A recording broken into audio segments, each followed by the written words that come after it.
on air. How's everyone doing tonight? Hopefully you guys are enjoying yourselves. Of course, like last time, it won't be very chat interactive if you guys speak in chat or not. So let's get straight into it.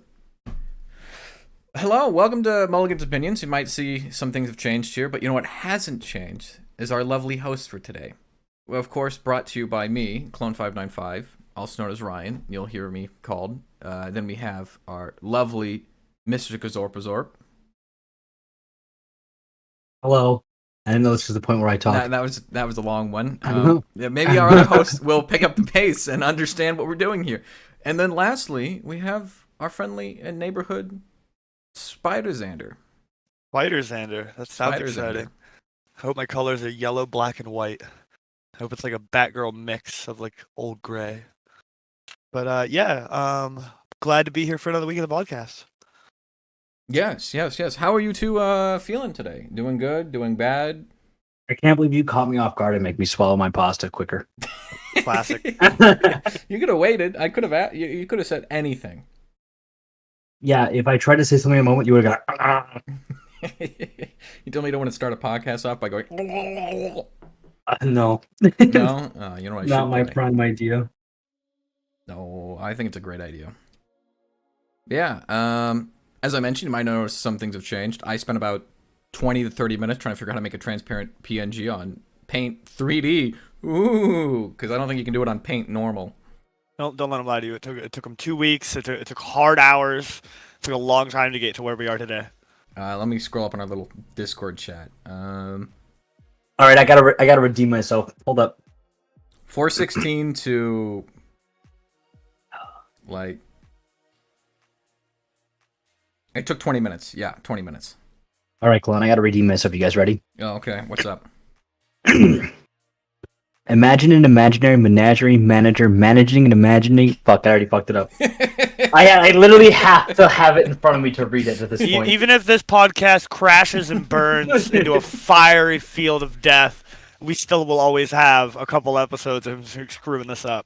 Yeah, one of these days. I don't know how. He's done it perfectly my entire 5 years of knowing him. Before this podcast, I've only ever seen him screw it up one time. Yeah. And Right, hold one up. time he screwed it up, it was like he logged on at 2 a.m. and he was already tired. And he's like, watch me, I've got this. And then he screwed it up. I think I remember that day.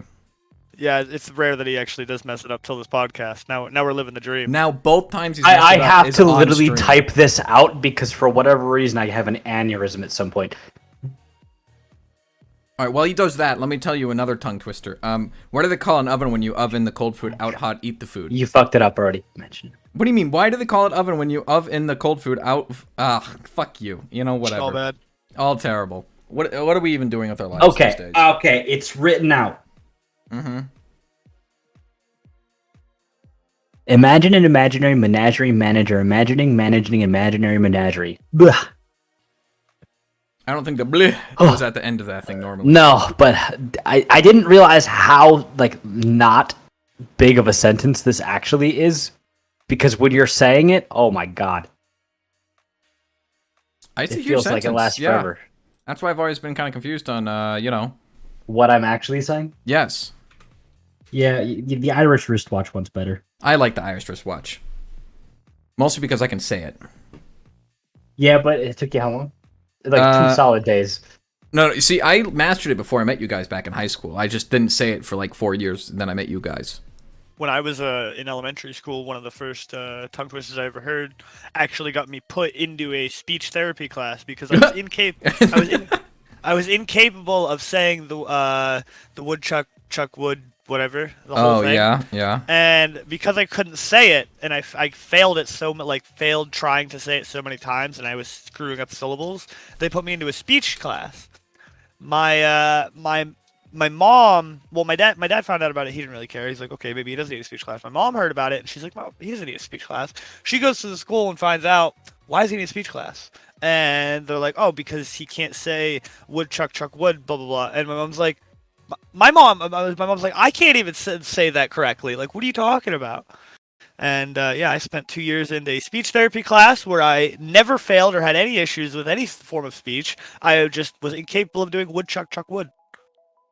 You couldn't chuck wood, is what you're trying to tell me. No, I couldn't do the whole thing correctly as a kid. I don't even know the whole thing. I don't even know the whole thing either. I think No, I've I done don't it know it twice in anymore. my life.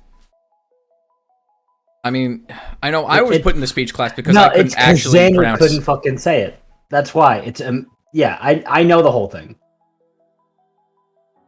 When that was how it seems really dumb now, but that's how they tested in like the second or third grade. That's not how they tested in my school. They tested to see if you could use the like sh and like all those sounds, and it was like woodchuck, chuck wood, and they had it written down, and I couldn't do it. Every time I would always slur the words.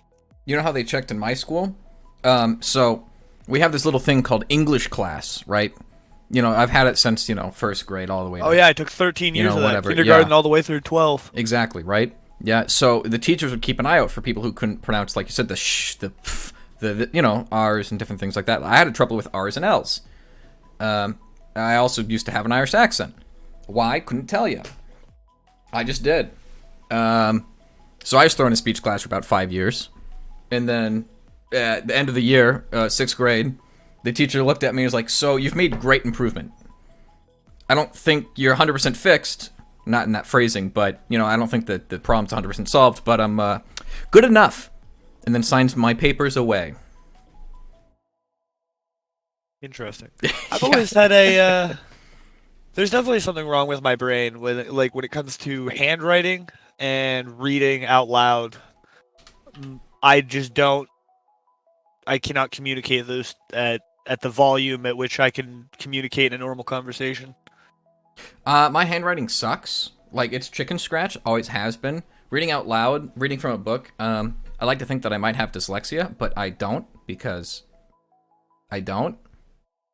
Because it's not even like I flip letters around. It's literally I make entirely new words up that just don't exist. Like, you've heard me speak.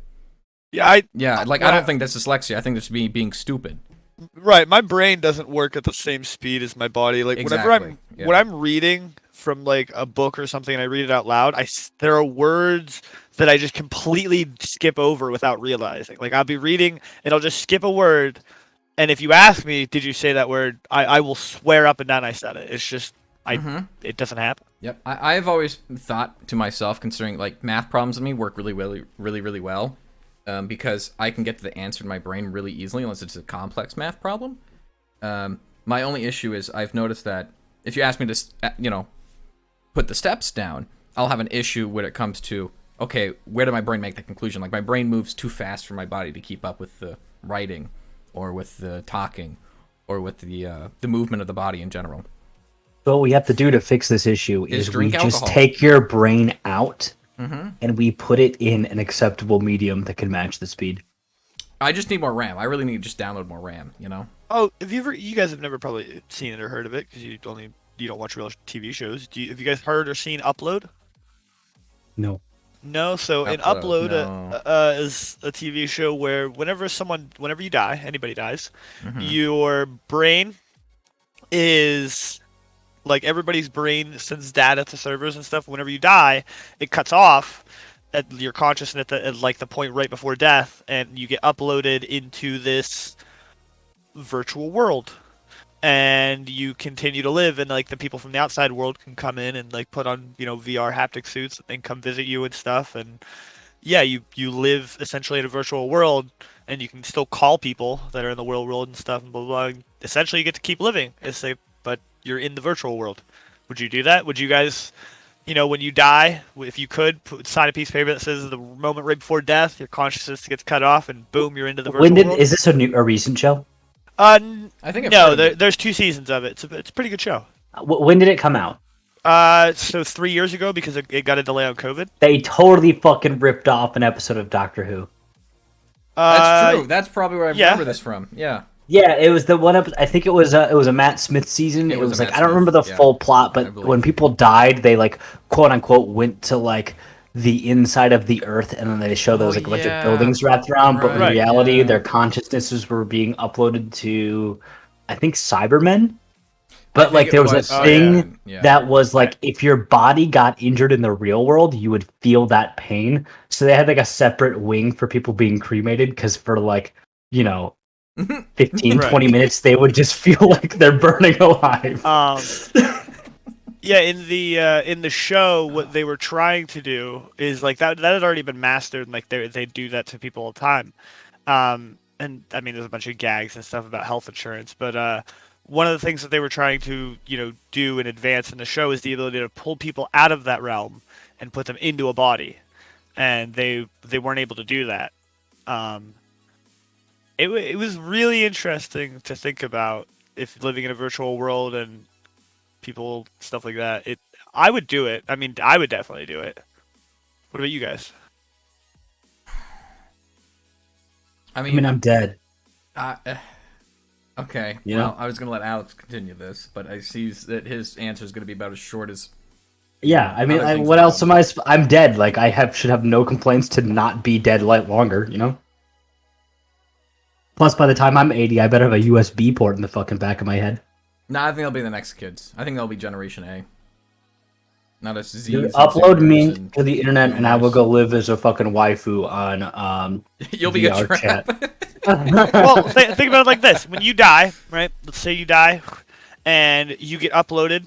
So now you have your own house, and you could still play video games. You could still work remotely if you wanted to, and earn money for your kids or whatever. Like there's an endless possibilities. You could still interact with the real world as well as pursue passions and do things now that you are out of that. But the long con is you are still alive, right? You're past your due date, which has to have some effects on your consciousness. Maybe not right there, but over the long term. I mean, your consciousness survives for another 200 years. That's got to have an impact. Also, though, so like the reason why this is gonna start off way fucking not on topic. The reason why IRL like this would be really fucking weird. One example being, you cannot control how your voice sounds. So because you sound this way, your inner voice sounds similar to what you think you sound like. Mm-hmm. Well, if you don't have vocal cords that basically dictate what you sound like as your consciousness, if you were plugged in for so long, how much shit could you actually change about yourself? If you thought and put the effort in towards it, like, I feel like it would be a wild area to be, because you'd have, like, regular-looking people, but then you'd have, like, fucking, I don't know, giant spiders with wings or some shit, because that's just what the person wanted to think they were, and then it just happened over time. Like... See... Well, I can't even. But you had a really good point though at the very beginning of with the vocal cords and stuff. I mean, we would just assume, right? Like they would back that up, like sound files or sound bites or whatever, so your voice would be attached to you. But that is a very interesting point. I mean, if you back up your consciousness without backing up sound, like the vocal or sound anything, you're just going to come out as Microsoft Sam. See, right, here's my thing, right? It depends on how much you think is consciousness, right? I mean, I think I would probably go for this if it was a world where when capitalistic goals weren't really a thing anymore, right? Once you're dead, you can live the good life. Your retirement isn't retirement, you're fucking dead, but you're now in the UI world, or the AI world, where you don't have to worry about money, you can still eat food, you can still taste the food, you can still go outside and breathe the fresh air. You can fall off a cliff and be fine. Right, exactly. All that. But to the money thing, again, think about it this way. Let's say you died right now. And you were uploaded to the virtual world. So I'd be in beeps and boops, because that's as far as we go. You could work remotely from the virtual world to get your mom money to help her in the world. That's an idea. So money, you're not wrong. I'm not saying you're wrong. Is it taxable, though? Money no longer matters to you. Do I get taxed on it? Did they ever mention this show? Because I guarantee they don't. No fucking way that this show does not end with another country trying to genocide another for workers.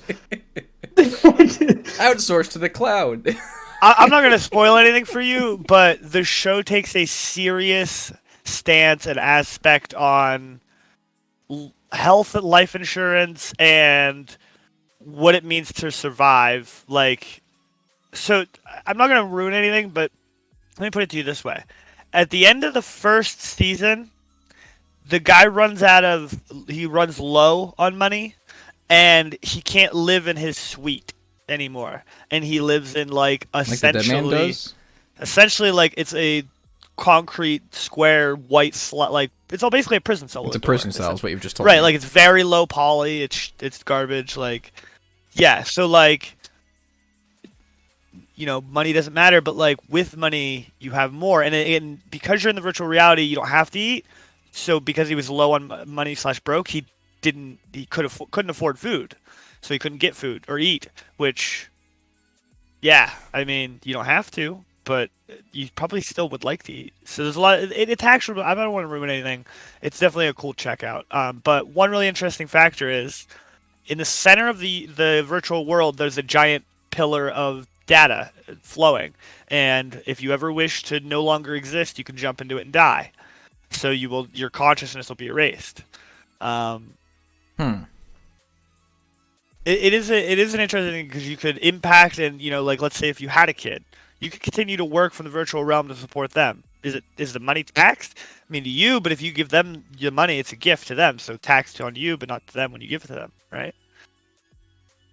You know how fucking like surreal that would be? But also think about this. Then you suddenly die in your fucking, great grandfather's like, you really fucking spent your money in your fucking 30s, dude. Like, I've seen your internet browsing history. But also, wouldn't this then be like, okay, why not just have the entirety of everyone's ancestors now just fund their current generation? Right, you could have an entire ancestral tree funnel funds into that person, right? And on the one hand, you have now, well then, after a long course of time, if everybody had a large ancestry tree in the virtual reality, everyone would have a safety net. That's a good. But the longer it goes on for, money's just going to become... Well, I mean, that's the problem we already face, right? The longer... Yeah. But the other problem, though, is what you keep going... I mean, people stop dying. Your ancestry never stops. So, like, eventually you could go meet, in 1,000 years of this, you could go meet your great grandpa. It depends, right? That's a little weird. For me, is there an ethics problem with working the dead? Yes. I think it's voluntary. I think if you do it voluntarily, then I don't think there's an issue with it. My biggest thing about this is, I think anybody in that state would get bored eventually. Once they get bored, I think they should have the ability to just take a blue pill and, just go whoosh. Well, they just jump in the fucking data center. Right, you have the data stream. Yeah. Right, so anybody has that choice. So I don't think you're going to meet, someone in 1,000 years old unless they have 1,000 years worth of shit they want to fucking do on this planet. That's fucking nuts. Because think about this, the virtual world, it has to be updated from the outside. So let's say, think about Yellowstone, right? In 1,000 years, it's probably going to fucking erupt. Are they going to simulate that in the virtual world, or is it just going to exist as Yellowstone forever? Because if it's just going to stay the same old Yellowstone, I mean, Yellowstone's beautiful, but you can only look at Yellowstone 1,000 times or so. Fuck virtual Earth. Let's get a new one. Well, for one, they update the world that they're in, like that virtual realm that all the dead people are in. They update it, and whenever they update it, they tell everybody to go to sleep, and everybody goes to sleep. And once everybody's asleep, they do a quick update, and when they update, they can fix bugs and change areas and stuff like that, as well as oh my god, there's event quests. There's I don't remember what it is exactly, but everybody has these areas you can go to that are like I want to go to the 1950s in a diner and see a lady sing some jazz. You can go do that. It's still the internet. They can create virtually anything there. So there's a flaw in this story already. Right, you have. I'm glad you also picked this up, Alex. But okay. No fucking way you would get everyone to sleep. But imagine this scenario. It's okay, fucking 75% of the population's got to sleep, and we'll do this. Imagine being the 25% that has to live through the update. What kind of shit do you think they would see? Flying cars, cars inside buildings. So one guy stays awake through the true update. Cyberpunk. And when you stay awake through the update, the only thing that really happens is it's kind of like imagine in a video game when you get stunned. the update passes over him, and he's like he can't move for a second, and then he's fine. So like, oh boo. Right. I mean, it's basically like the whole reason they have people go to sleep is just because like they don't want that moment of like being unable to move is very awkward. They don't want the time stop R34 to happen. Gotcha. I'm trying not to spoil stuff. Like I said, it's a good show and it takes a very huge stance on the ways of life and stuff. I mean, well, if we ask enough hard-hitting questions, we'll eventually find out the whole thing. I could just spoil the whole thing for you. I mean, my thing about that, because that actually sounds like an interesting show, but like I said, like I don't think I have 1,000 years worth of shit to do in my like my want to need, right? Especially considering my driving force in this world is helping others. If everyone's fucking dead, I don't think they really need that much help because I think they're fucking dead. We're still gonna be people alive, right? So like, that's the thing, right? I could do charity streams all day, every day. Oh, think about that for a second. Wouldn't it be nice to have that? Oh my god, subathon train that's been going on currently, like with Twitch, YouTube, whatever the fuck, right? You know how there's like people going on like 30-day subathons? Think about that, but for 1,000 fucking years, constantly. Jesus Christ. Yeah. That's all you have to say to that? Raise the timer.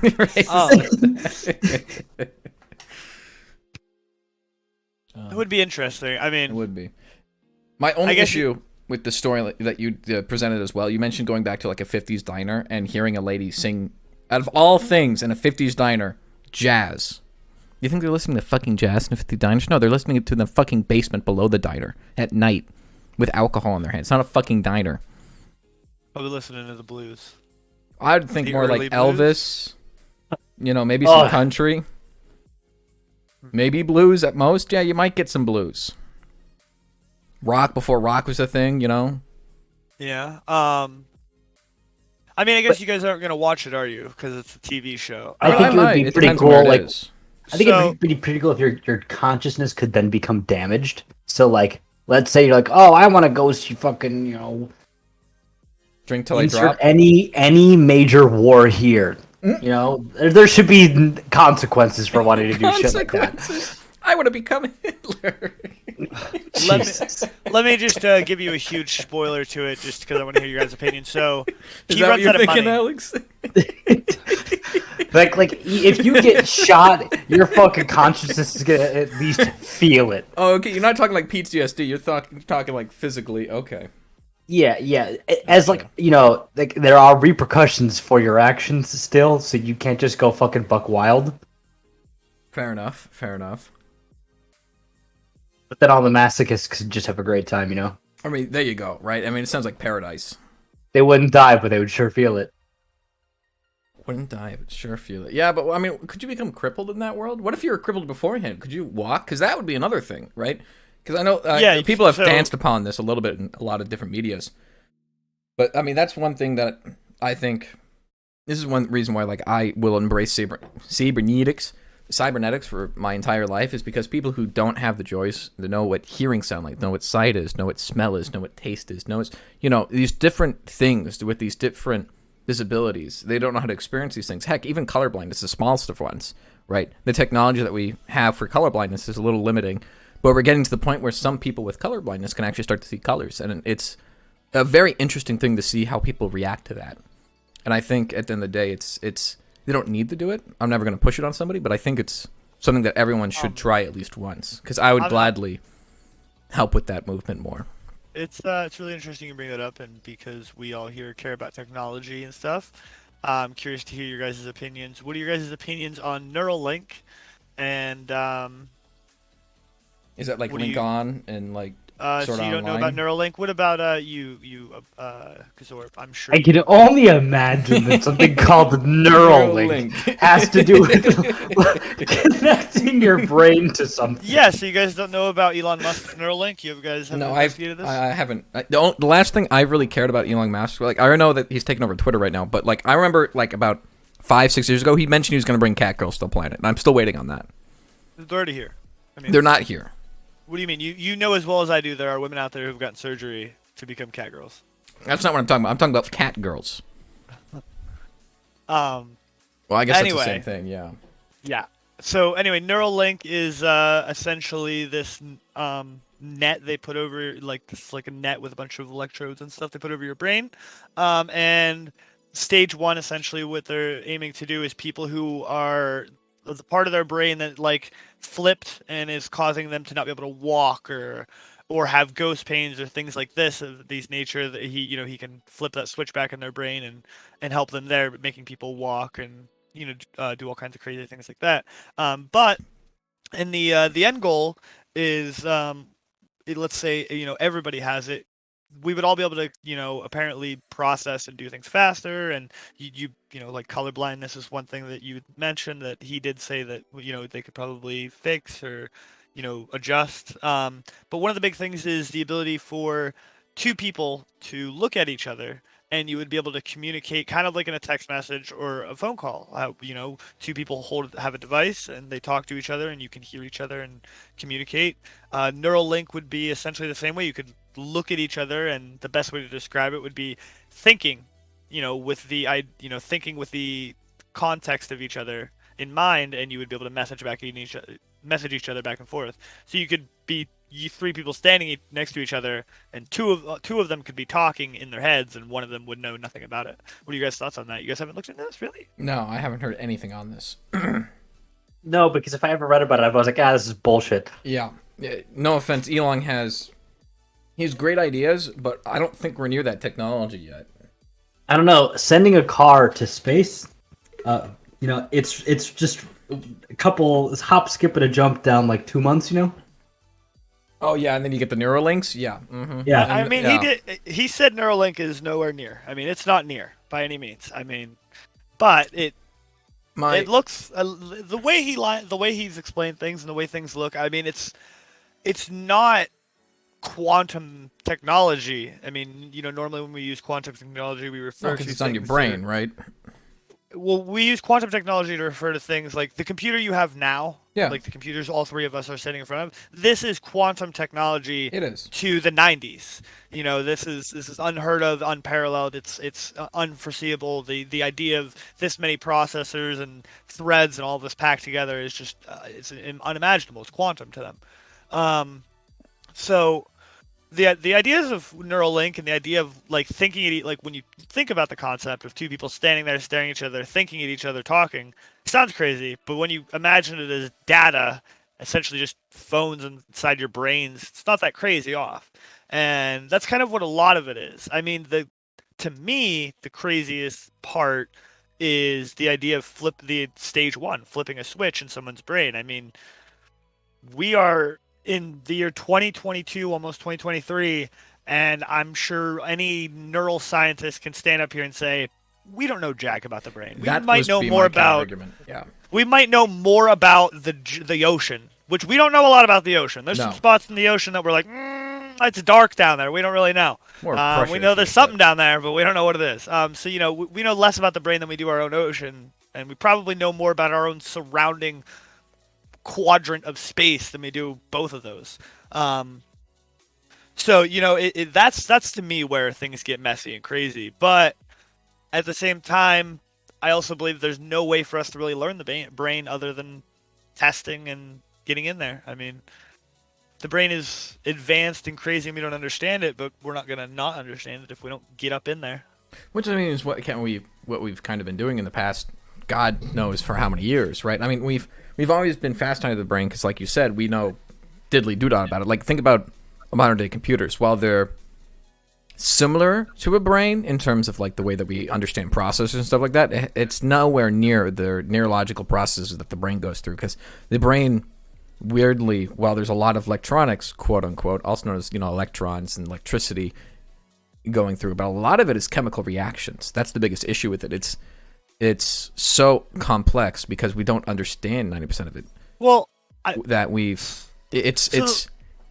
chemical reactions, we understand, this chemical does this chemical does that, but we have no idea of how the brain's connectivity and that like how all that works. Like, what in the brain just fires off and says send the dopamine? Like, where is that sensor at?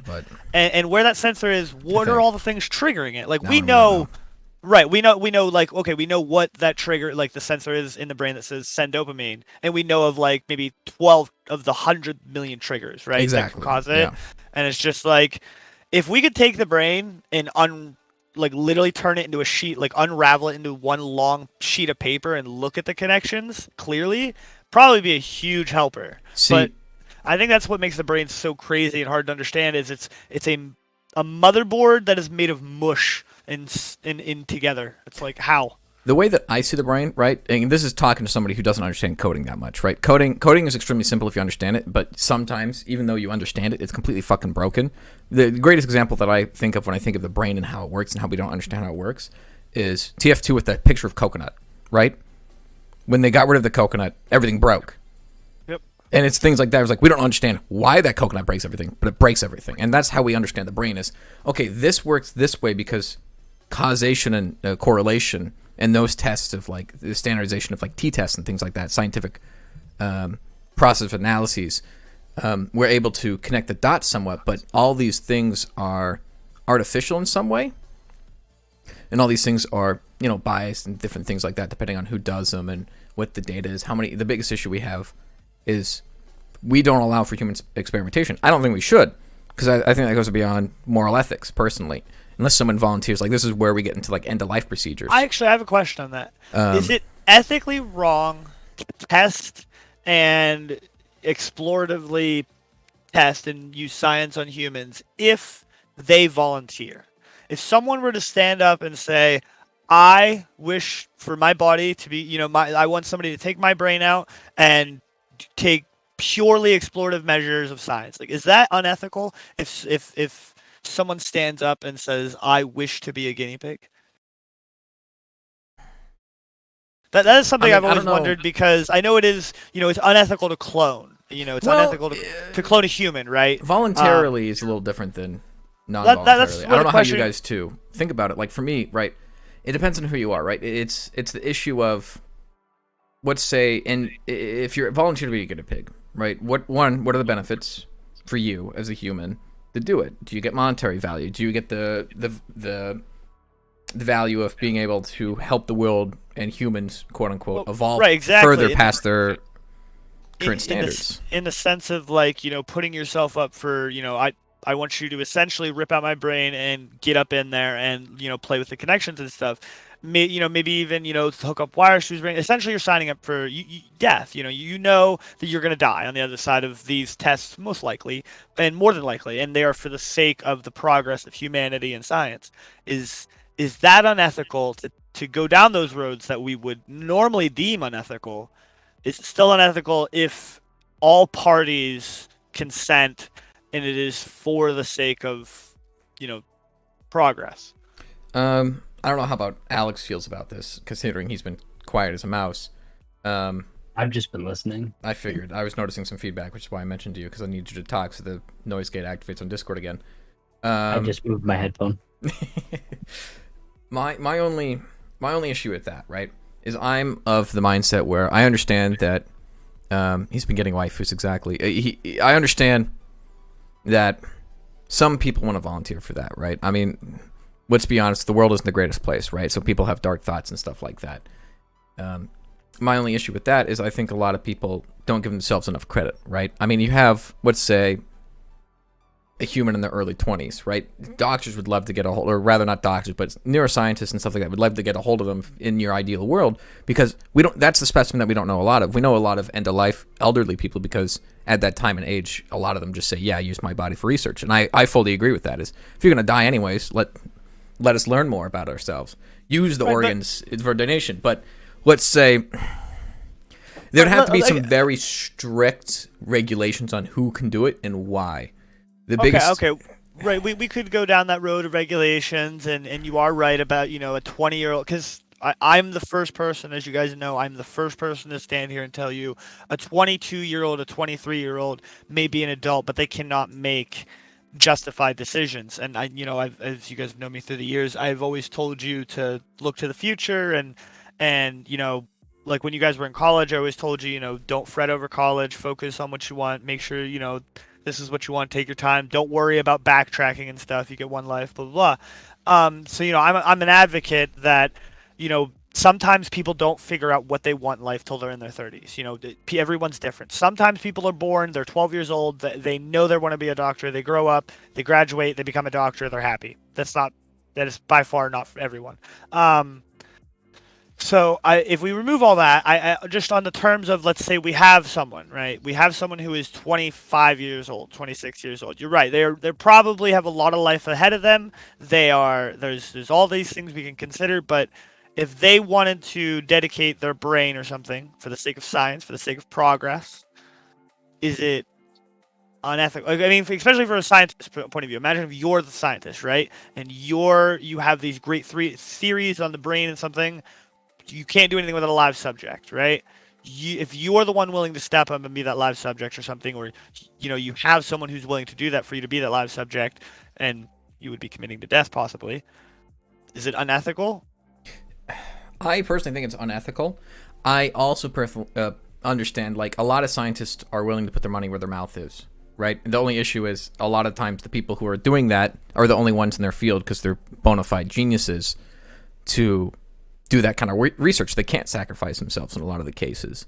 And so, like, having a trusty assistant or something like that volunteer for them, my biggest issue is, even with that, you lose a valuable life. That person could have contributed so much more than just learning, oh, yes, X equals Y. Learning something about the brain that at the time is so trivial, but 30 years down the line could mean the difference between, like you said, a neural net or neural link or not. Right. The issue is being able to have that tangible connection and being able to figure out how much is a life really worth in that scenario, which is why, again, ethically, we're not allowed. And I agree that we shouldn't be allowed to, experimentate on live humans, either volunteers or not. I think there should be. It's hard to say that because at the same time, because I think we can get through the same process. This is where I'm going to get a little different. Through trial and error, right? You have, let's say, down 20 years, 30 years down the line, right? We have a neural link, and we can install that, quote unquote, onto a human. And so then through that kind of experimentation, which in reality, I don't view that as experimentation. I view that as if someone volunteers to have it installed on them, they understand the risks, they understand this and that. It's not a 100% chance of death because hypothetically, it shouldn't be because it's just an installation on their brain, unless it somehow neurofries their brain. Which I'm hoping whoever makes one of these things understands that consequences and have, like, in a computer. Neuralink? Well, yeah, I'm just saying, like, not Elon Musk, but I'm just saying in the future with one of these things, hypothetically, like a computer with their power supply, there should be stopgaps involved where it doesn't fry the rest of the computer if their power supply fails. It shouldn't fry the rest of the brain if it fries. It shouldn't harm you technically. Right. I'm just saying in the early stages of things, because if we're still testing these things, I would fully advocate for human QA testers with these type of things, where you can volunteer to be a QA tester and you can get these things tested. You can be the guinea pig, but the risks are much less and won't involve death, if that makes sense. I'll post a picture in here. This is the stage 1, the earliest stage, and the only thing that Neuralink is to accomplish is to turn the switch in the brain that, like, if you have a ghost limb, right? If you have ghost phantom pains, if you have, your spine, realistically, according to, like, all the science, your spine should work, but your brain is preventing your spine from working, right? Like, you're preventing your brain is causing you to be paralyzed. That's what stage 1 of Neuralink will look like, and that's the only thing it can really do. The other thing it can do is it has one of the prods is connected to an emotional sensor in the brain, and it can be used to slightly deter, like, if you have, so the part of the brain that is depressed and, like, I don't know, it builds up or whatever, and, like, that it shows, like, more build up, the more depressed you are, less build up, less depressed. There's one of the nodes can, like, kind of stimulate that to deter it. So it's essentially the greatest antidepressant ever, right? It senses, oh, your depression is growing, and it can turn it down. The way to my understanding, because it's still in a stage 1 value, it does not, like, it can't be used as an antidepressant right now. It's not going to work. Like, it can minorly destimulate the depression, but right now its biggest goal with stage 1 is phantom limbs and stuff like that. That's also big like thing. stage 1. I'm assuming it's going for like Parkinson's research and shit too. Right. I mean, all of these things that it can directly, that are brain-oriented things. Yeah. Is what they're aiming for. But the big one is the spine one. The people who can't walk and the phantom limbs. Apparently the brain having the senses in the brain that cause these, like your spine doesn't work or your phantom limb or all these things are apparently just that are actually not that hard. They're I mean, in terms of surgery, they're almost impossible to get to safely or do anything with. But when you know what you're doing with electrostimulation and stuff, apparently they're very easy to work with. It's just a matter of getting test results. My only issue with, like, I won't say solving depression, right? Considering I like everyone to be happy, is in a world. In this world, I should say, not in a world, but in this world that we currently live in, right? My only issue with, like, quote unquote, lack of a better term, solving depression, is then you have a bunch of people hyped up on happy pills, essentially, right? Right. And so you don't ever get to overcome your problems. Like, your anxieties never get better because you understand, oh, this thing in my brain is just going to reduce this for me. Why do I even got to bother about it? And so you have these anxieties, and you never fix the greater issues, right? You could have been abused as a kid. You could have some PTSD from a war. There's a bunch of different issues that a therapist or by yourself, depending on who you are and depending on what methodologies you prefer to use, that you need to fix. But using something like this is just a crutch, and it doesn't solve the issue that's causing these problems. Right. So and you're just starting to live in the more of a dystopian future, in my opinion. Right. So one of the things that was talked about, and that is they don't know how to handle or really, because again, you don't want to go just changing someone's emotions, right? Like just turning down their depression. Like you don't want to do that. I mean, the idea there though is, and here's where the problem begins: if someone's depression level really reaches such a high state that they could be very high risk for suicide. If that can be prevented, it probably should be. But the question is, what caused them to get there? If they're at that depression level because of life and stuff, if this neural link kicks in, turns that down, and alerts somebody, and we get this person help, okay, maybe that's the right way to go about this.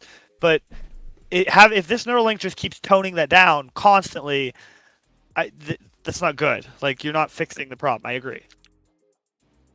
No, but I think something like this is good for humanity. This is where, like you said, installing that small thing, right? I think that is something that humans should be able to QA test, right? I don't think that we should be studying live humans. Or we can study live humans, right? As long as the chance for death is practically fucking zero. Because I'm never going to be an advocate for ending a life early, either by accident or on purpose for scientific goals, right? You get into the problem with, like, Dr. Mandela back at the Holocaust, where he regretfully did advance a lot of fields due to his experiments, but they're completely unethical and completely just savage, lack for a better term. It wasn't what you're supposed to be doing. It's not what you should be doing.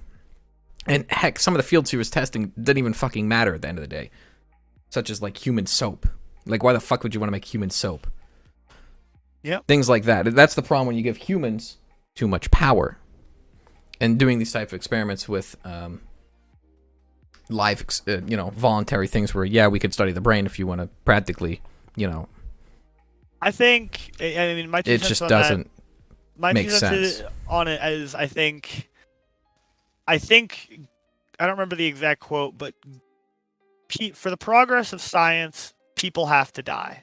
And I believe that if there are a large amount of people out there who are very interested or savvy in nature about science and stuff, and you're right, there is the problem of, if you have an Einstein, you can't let Einstein sacrifice himself for his project of for brain or whatever. You're right, you can't let him sacrifice himself, but I'm more than certain there are people out there who would be willing to step up and say, I want to dedicate myself to science.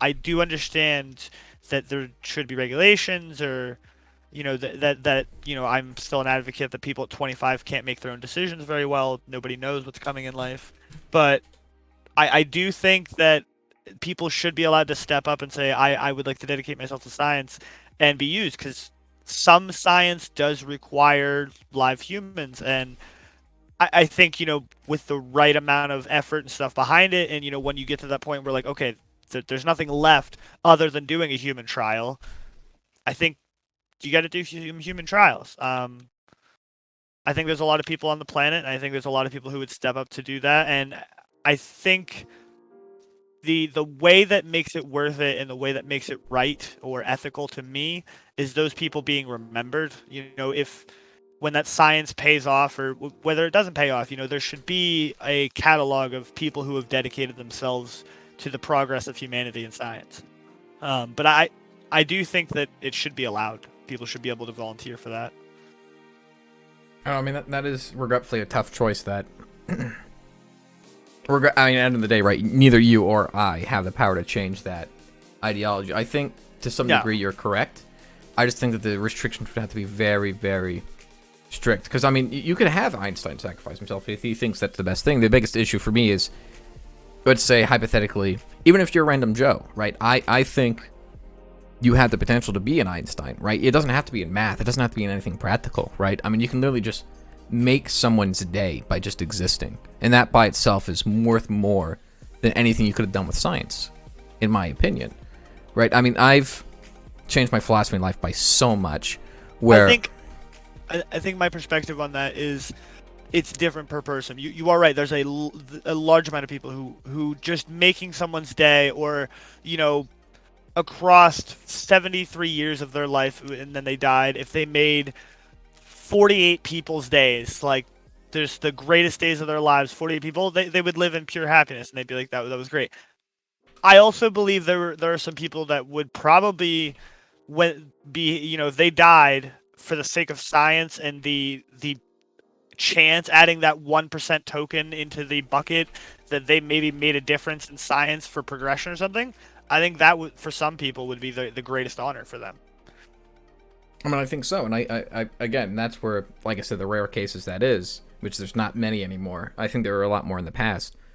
I think that's a good idea, but again, my biggest issue with this is if someone thinks that's the most they can do with their life, then no. If it's what you just mentioned, where if they think that's the highest honor for them, and that's what they want to do, then by all means, sure, right? The biggest issue with that is, again, at the end of the day, it's live human experimentation, which I just simply can't get behind too easily. There has to be very, very strict. Right. Yeah, I would, for medical science or something, I wouldn't sacrifice myself for anything like that. But for, the sake of artificial intelligence or the sake of androids or... something involving technology. If someone offered me, hey, we'll give your mother, $1 million if you let us, dissect your brain, try and put it in Android, blah, blah, blah, and all the stuff, I'd be on board with that. That would be a high honor for me to sacrifice myself in the name of the progression of humans' technology. I love technology, and yeah, to see that to go up would be crazy. What about you, Gazorp? You've been way too quiet. I was going to do the same thing you're about to do. Give us some opinions on this. If you have none, that's also fine. But, I am generally interested in your ideas in these things. I feel like it would have to be super situational. There either had to be an incentive of some point to, get people to do it. Because I think Zander is wrong. I don't think that many people would actually do this. No, I'm not saying there is that many, but think about it. Me and you, we both love computers. And Clone, he loves, nature and stuff. He loves the planet. In our time as gamers and meeting people and, MMOs, all the people we've met people of all varieties. There has to be probably a larger chunk than we imagine. When I say that, I'm imagining in the United States of America, there are probably 20,000 people across the entire United States who are above the age of 18 who probably would be willing to sacrifice themselves for the sake of a specific science, whether it be biology or chemistry or whatever. Everybody has their passions, so I think those people are out there. I'm not saying also, is there a now, you can't just fucking go out and give blood. There's like prerequisites. Yes. So like, I feel like it'd be the same thing. Like no crackheads. Well, right. You have to be clean for X amount of years or have never done it. Right. Absolutely. I mean, there'd probably be prerequisites. So just as a really dumb example, I mean, let's say I was going to sacrifice myself for the sake of, AI or something, right? And they ran some tests on me, and let's say that my body generates 0.2 volts more than the average human. I'm disqualified. Okay. Like, I have no idea if that's even possible, blah, blah, blah. I'm not, you know what I mean? I'm not a biologist. Yeah, but it's like, what happens if you're the one who like, the fucking project succeeds on, and it was fucking Harold the crackhead on fucking 9th Street? Now you've got a literal crackhead AI that you've just made for the first time successfly. Right. My other side of things, right, the scientist in me, right, is regretfully you need those outliers to see if, this is a weird way. Don't take this out of context. Like everything else I say, right? Don't say this out of context. Anything. What if it's the crack that helped you become an AI? Right? What if that was weirdly the link? Like what if there's some weird thing that person experienced in life that somehow makes the AI thing succeed? You know what I'm talking about? So I mean, crack all along. AI, everyone needs to start doing crack right now. As an example, between me and Clone, one major difference between our brains is my brain has seen a mass amounts of euphorias. I've experienced a lot of euphorias. I feel like this is personally targeting me in several meetings. Well, listen, I've experienced a lot of euphorias because I smoke weed and blah, blah, blah. But he has drank alcohol. He has probably a vastly, vastly higher tolerance for alcohol than I do. So, like, our brain alone, between me and Clone, my brain probably withstands THC and weed way better than his, right? My brain's not going to panic. It's not going to have any problems with it. But when it comes to alcohol, Clone's brain's going to be able to withstand it way better. I'm sure that in the sake of science, these hold massive practical Yeah, you have a smoker's lung, and I have an alcoholic's liver. Yeah, I mean, that's, right, yeah. and how those affect the brain and how your brain perceives the world and tolerates and handles those things. Our brains are very different in that nature. Yours is more geared at handling one way more than mine versus mine. Yeah. Now, for whatever reason that we're talking about the specificities of this shit, I can only imagine this now. Now, what if you have like a project that needs something very specific? So like the job title's now looking for single mom of 2, smokes weed sometimes, favorite alcohol's whiskey. The weird thing, though, right, is with the way human brain works, that could legitimately be like at a posting for one of these things. I mean, it's kind of like looking for like a bone marrow donator, right? That's probably, in my mind, one of the hardest things to get a match for. Because I think kidney transfer is a little more lenient. Heart transfer, maybe. But most of the time, they just do a pacemaker. But I think bone marrow is one of the most strict things. Where you have to be pretty much like a 1-to-1 with the person in terms of bone marrow to get a donation. And I mean, it could end up being like that, which would be strange. It would be surreal. I mean, it would be weird. At the same time, I mean, no offense, who the heck would target single mothers with 2 kids? I mean, you would orphan the kids. I don't know why you would even mention this, Alex. That's pretty fucked up. It's the very first thing that popped in my head. Because it's the equivalent of like a really shitty profile on a dating app.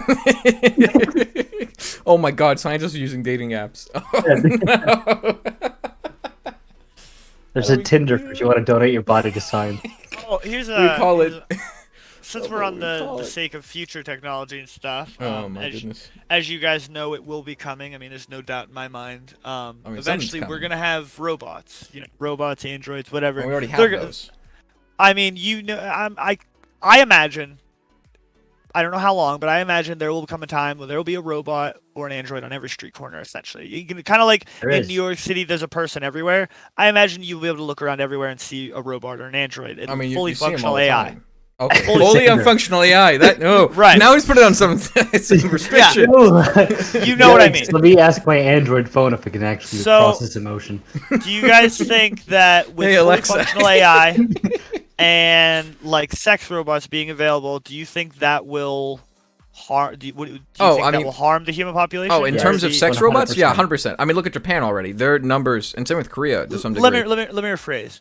Do you think that having AI and robots everywhere, not for sex and to do jobs and all these things, do you think that will hinder or halt? I think it will benefit civilization. No, I think it will benefit because right now, right? I mean, of course, once AIs gain full sanctions, right? I'd say give them their rights and treat them like a human. The biggest issue, though, is us humans have weak bodies. All in all, right? There's a lot of jobs that we do that are very taxing on our body. Either it be mental stress causing us to smoke and drink to excess, or physical labor where it breaks our backs, quite figuratively or quite literally. And so the addition of robots, either the ones that we currently have for a lot of manufacturing, where people are complaining about them taking their jobs, the biggest issue is we don't have governmental support. Where when you lose your job, there isn't like something where you can go do and you can't like pivot and be like, okay, well actually I really wanted to become a singer, so you can do some singing, or you can become an artist, or you become an advocate. You can go and volunteer and help. Either the planet. You're trying to make all the robots the laborers, and not all the laborers. But I'm saying what it means is humans could then further evolve using more scientific. You could dedicate more of your time to the harder problems in life, not quite the. That's my question, though, is do you believe that when that comes into place, people will still pursue progress? No. Or do you believe people will become lazier? There's two types of people. The one that will become lazier and the one that will become harder working in the fields that they actually want to be in. Because the biggest issue right now, to a lot of the people, at least in my generation, for example, me, right, I can't find a job in my field. And that's because they're wanting way too much fucking experience for an entry-level job. Which take away the need for that experience, because suddenly the minimum requirements, because everything's supported by a robot that is superior to us in every fucking way imaginable, we can then dedicate our lives more towards, casual and more pressing the matters that actually mean something in the world. On a global scale, do you think the majority of people will choose to progress the civilization? I think the majority of people will complain about somebody taking their jobs. Because, at least in America, I think any place but America and maybe some of the other Western countries, it depends. Because, in my opinion, the world's a fucking workaholic. We cannot stop working because the society has drilled it into us that we need to work to feel like we've accomplished something in life, right? And the few people, for example, like Alex, that have found a field that they actually like and enjoy, and so it doesn't feel like going to work, I think. Yes. And they can progress towards what they want to be doing, and they're learning stuff in their everyday, and they're enjoying it. I think those people will continue to push their field along. I think those are the ones that will be highlight of this society. Then they have the people, right? No, I got that won't be as motivated because they want to be doing the same thing that they've always been doing. I literally felt you triple buffer on that fucking sentence. Just triple buffer. You saw the little spitting circle of death on a Mac. Dude, red caught up to white. That's all I gotta say. If there's anything I've learned from, so I'm sure you guys remember when we were kids, things were a lot different in terms. $100 used to mean something. Yeah. How we used to view the world differently. Something that I've learned with how big YouTube, Twitch, Reddit, and Twitter, all the social media has gotten and everything. Something I've realized is the human race majority is about entertainment. I mean, making entertainment or being entertained is everyone, it seems like. I mean, and the amount of people who choose to want to be entertainers is insane. I mean, it seems like almost everybody wants to be an entertainer. I think that's what the humans are. Is we are entertainers. We want to be entertained. We make some of the best entertainment ever. But I feel like if you take away all the all the background ambience and everything around it, and you just told everyone in the world you could do whatever you want, I feel like everyone would just be entertainers and entertain. And I think progress of civilization and technology and science would slow down. I feel like at its core, people just want entertainment and to entertain, and I don't know if that's a good thing or a bad thing, but it does seem as the years go on that's the thing every human wants. I think also you're giving credit to the average human being a little too much. Because I think the average human being, right? I mean, end of the day, no offense to any of us, right? All three of us, the chances of us actually doing something that's meaningful in terms of human evolution is very, very small, right? Right. We're not like fucking geniuses in our field. Again, no offense to any three of us. No, right, I agree. We're not going to go out and like, solve fucking quantum mechanics. I'm not going to go out and solve, how to fix the world in terms of climate change, right? I mean, that's not, regretfully, it's not, one, not the time due to issues, and three, it's not something that end of the day, I would love to do it, but it's not something I see myself doing in my lifetime with the small 80 years that I have. Given opportunity and given, unlimited reason, essentially, would you choose to play video games and enjoy time with your family members and enjoy life and its entertainments, or would you pursue a passion involving the progress? Like, you care about, specifically, taking care of the planet and, in any way, shape, or form that may exist, whether it be recycling or whatever, telling companies to stop throwing a toxic waste in my water, please. Would you still continue to do that? Given opportunity and unlimited reason, right? There's nothing to hinder you or stop you or push you in any direction. If there was no money or blah blah blah, none of that was an obstacle. I personally would say I would, and that's purely because this current unemployment section that I'm on has taught me that. Because I'm pursuing, I'm playing video games. I've gotten into streaming a lot more, mostly because I'm so bored out of my fucking mind that I want to help others in any way that I can, because that's my passion in life. Because at the end of the day, the planet matters, but what matters more is the people on the planet. And if you make their lives better to the point where they can help betterment the planet, then by all means, that's what I'll do. Entertainment is one of the things where so many people rely on it to be not happy, but get home from a stressful day of work. Because not everyone's fortunate enough to have a lot of friends, or friends they can turn to, or a family they can turn to. I'm in a scenario right now where I can, for lack of a better term, sit on my ass, apply to jobs that I would want to work. I may not get the job. Half the time I just get rejected in a week or two. But I have this ability to, due to the world that we live in, mixed with my certain scenarios, that I can sit on my ass, use the savings, the pitiful savings I have saved up, and try to help those that I can and help pursue things by volunteering and doing different things like that. I would rather do that than play video games all day, because playing video games all day is fun, right? But no offense to video games, they get stale after a time. I mean, it's kind of like Hollywood, right? There's an oversaturation of video games, and some video games have very unique concepts, and those ones that have unique concepts have one or two developers, so they don't get at all updated in a timely fashion, so you can only play a little bit of it at a time. A great example of that is like Valheim, right? It was a great game. We played 80 hours or something of it, some more, some less. But because they haven't done a huge concept in a while, everyone's kind of stopped playing it. There's a lot of games out there like that. Then you have the games that everyone plays, like World of Warcraft, Destiny 2, CSGO, Valorant, League of Legends, this and that. Like, all of them they found a niche, and they're one of the best in those niches, so nothing's overthrown them. And they refined it to the point where people don't want to leave it despite not liking it, but despite not hating it either. It's a neutral ground, right? There's no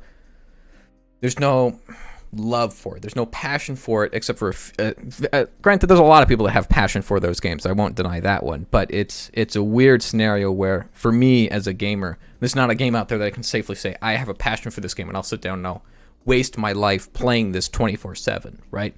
My passion, either that's because I've become old and cynical and I realize no one else is doing what I need to be doing, and so I want to do that, or it's because I'm getting too complacent in my current scenario, so I need to go out and do something new. Isn't that kind of thing though? Everybody seems to get complacent. I mean, the human condition. Yeah, and I don't like being complacent. I like challenging myself. That's the problem. Right now, I feel like my mind's been mush. And that's probably the reason why I've been sleeping in for so long and feeling more and more lazy. And so I go out and do more work and do this and that. Because I think I understand how the previous generation felt. where like they feel like, oh, I have to retire. That means I have to stop doing what I want, or I have to stop doing what I need to survive. Now I can do what I want, and then they go and work at like a Walmart greeter, right? Because they need something to do to keep their hands busy instead of like volunteering. I'm personally a huge advocate. Like I would volunteer the crap load out of myself if I had nothing else to do. If I was some sort of fucking millionaire, billionaire, I would just volunteer. That's the best I could do. Volunteer and do way too many charity things. But that's just who I am, right? Right. I feel like if you were a million billionaire, you know, one of the two, you'd have so much shit to just entertain you that you wouldn't. I feel like your mindset would change. You think my mindset would change? You think cash does change people? I will admit that one. I don't know, considering I'm not rich in any means necessary, right? I think you just have the means to do what you want. So compared to like going out and like, you know, fucking going and clean the roads or whatever you want to do, you know, I don't with your environmental shit. Instead, you're like, you know what, I want to fucking, you know, go whitewater rafting. We're fucking doing that right now because you have one, like no rafting. Need to have to deal with money. Two, you can still go out and do something, but it's not really productive towards society. What do you think, Gazorp? And back to the original question, do you think people, either on the grand scale, majority of people, do you think that we would progress technology and science, or do you think we would not? Do you think we would all halt and kind of fall into entertainment and being entertainers? I think it'd be pretty similar to what's now because everyone has their own interests. I don't think everyone wants to be entertaining. I think so you could literally go in. Well, I mean, right now there's a large amount of people who are held back, right, by the economical and the values of the way the world works, and then on the other side of it, there's a ton of people who are pursuing. They're probably at the front line of medicine or the front line of robotics, God only knows, and they probably would stop right now and go whitewater rafting, right? Yeah, but I still believe that it would kind of keep the current society pace of what people want to do, because I mean, some people might not want to be coal miners, or shit like that, but like.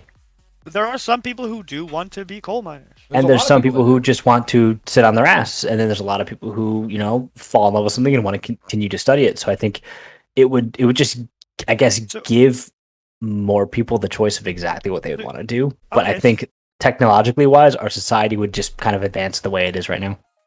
So here's another question. Do you believe that people in a utopia, do you believe having people who sit around on their ass doing nothing, do you believe they're bad? No. That's just what they want to do. I mean, regretfully, in every society, right? I mean, again, I don't think they're bad because at the end of the day, they might sit on their ass all day, but to someone else who sits on their ass all day, or let's say to their family members, they're the star of their life, right? I mean, I'm always an advocate for every human, no matter what they do, no matter how they think of themselves, they probably give a light. They're a light at the end of a dark tunnel to somebody out there, Yeah. I've met people who are, quote, lazy, unquote, but I've never met anyone who does nothing. Even people who appear as doing nothing all the time are actually still like they do things. They support communities, or there's something they're doing. Mm-hmm. So it's the idea of someone like sitting around doing that, like in a utopia, especially when you're in a utopia, you wouldn't have more than enough reason to do nothing because you wouldn't have to. You could just sit there, eat food, and die. But I don't think anyone would do that. I think there would be people who would be appearance more lazy wise. But I still think that behind the scenes they are doing things. Like you said, whether it be for their family specifically or something. I think everybody does something, whether they appear to on the outside or not.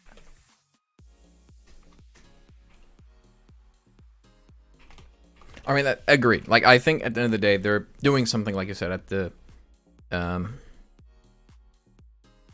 despite what they look like on the outside to someone else. The biggest issue, though, with a utopian society like that is the human mindset, right? We're bred, I don't mean that in a weird way, I just mean like as a human society since days of yore, to think of a us versus them mentality, right? There's always going to be an us and there's always going to be a them, for lack of a better term, if that makes sense, right?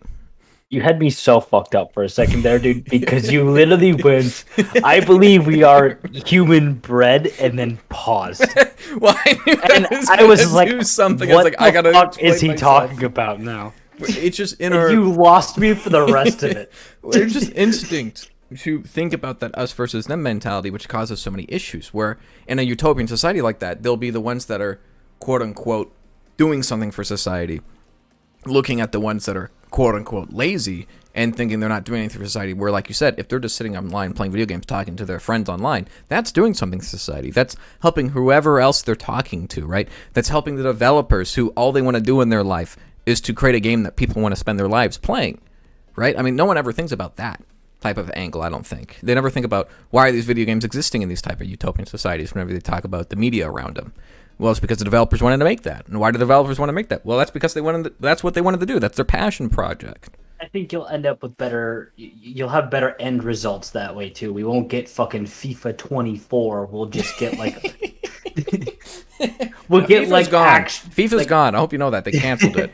Did they really? Yeah, FIFA's fucking gone. The soccer, no one cares about soccer. It's all about football. American goddamn football. NFL 2020-66. Madden, that's what it's called. Thank you. Yeah. But I think you'll end up with not shit like that repeatedly because, like, you know, some people just go into the field with no passion and just for the money. True. Things like that.